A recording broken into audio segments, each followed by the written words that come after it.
Another profitable night.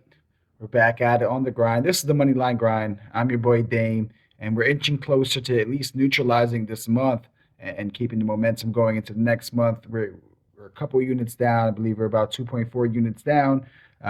We're two sweeps away from our goal. So we have two sweeps in 4 nights we're trying to work out. We almost had it last night. I really thought we were going to. I have three picks for you, of course, like I normally do.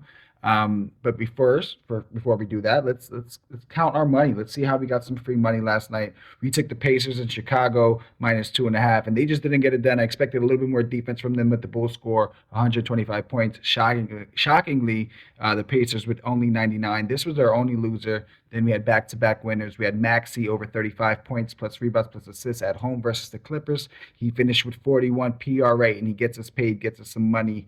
Clippers didn't deserve to win the game, but they do win. I'm sensing a little slump from them, so I'll keep my eye on them. I wasn't impressed with their performance last night, nor recent performances on the road. So I'll keep an eye on that. Our last pick was our lock of the night, our thumbnail athlete yesterday, Jokic under 28.5 points at home versus the Suns. This was as easy as it gets, just catching the bookies sleeping, catching them slacking. I thought the points line was just way too much. 29 points is a lot for Jokic. He doesn't need to do that for the Nuggets to be successful. And I thought they were going to win, but the Suns actually showed up. But we got paid. Jokic only finished with 22 points, so we get the free money.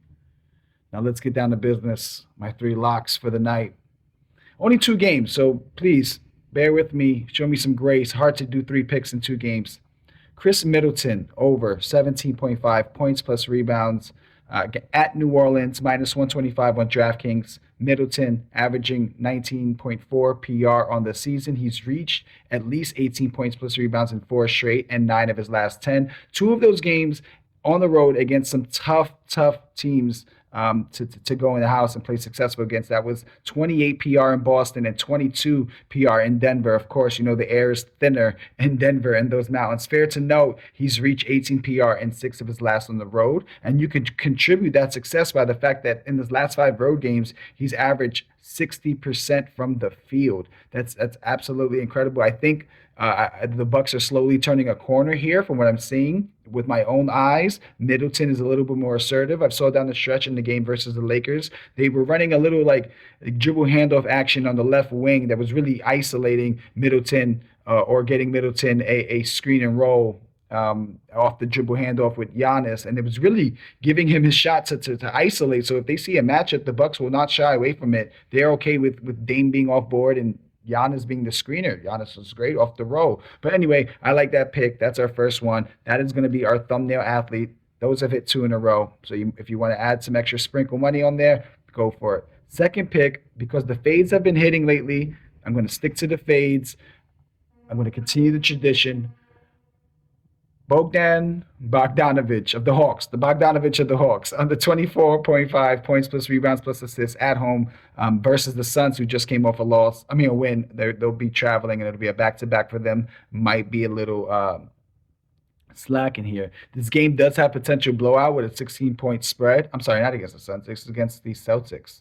But this game does have potential blowout with a 16-point spread. Bog has seen a nice increase in opportunity and production lately because the Hawks are really banged up. They'll be on a back-to-back at home against one of the best defensive teams, making their fourth consecutive road appearance. So the Celtics didn't play last night, but this will be their fourth road game in a row.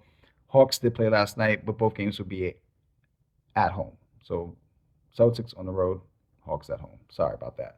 29 PRA in about 4 nights ago against the Celtics, but White was not playing. He is probable. You add him to the lineup, you really bolster their efficiency, averaging 24.8 PRA in his last 10. But those were against some shaky opponents. They played the Blazers twice. They played the Lakers and the Hornets. And I think that recent game versus the Celtics actually works in the Celtics' favor. They'll have a chance to really see how this new lineup, since they're banged up, really operates and how they get their points. I think they'll be able to focus in. It's fair to note that Bog is a three-point shooter, and the Celtics are great at defending the three. Opposing teams have shot the third lowest three-point percentage against Boston.